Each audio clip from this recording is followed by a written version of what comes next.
Hi everyone and welcome back.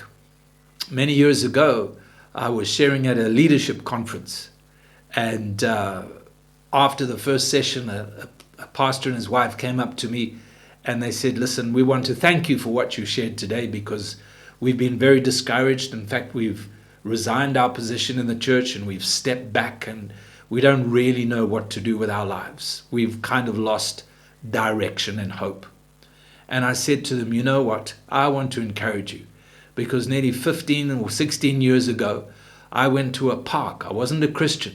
And you and your wife, you were singing on that stage and you were sharing your testimony. And that's the night I got born again. It was through you.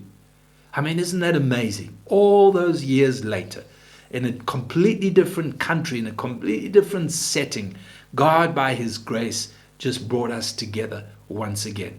Just to show them that He is much, much bigger than any of us can ever imagine. And it's so easy in our day-to-day life to allow the circumstances and situations to get to a place where we can't see God anymore. Elijah in 1 Kings 18 and 19, he had this amazing revival on Mount Carmel.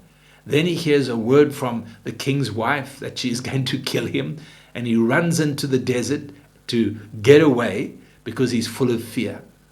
And God meets him, and he says to the Lord, I have been so jealous and so committed to the work of God, and yet now I'm all alone. There's no one else like me.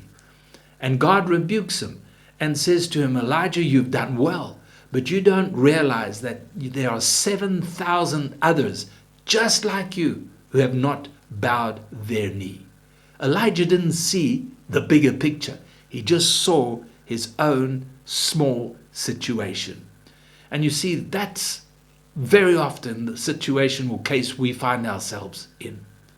God is big. God is great. God is awesome. He has done so many amazing things that we read of in the scripture, so many miracles, so many lives that have changed. Not just in the Bible, but you know and I know the testimonies that we have heard from people over the years as to the greatness of God and what God is able to do. So I want to encourage you today. Don't just look at the situation. Doesn't matter how big it is, God is bigger. God is greater, and He knows the end from the beginning. He is the Alpha and the Omega. He has the whole world in His hands, and you and I, we're a part of that. May God help us. God bless.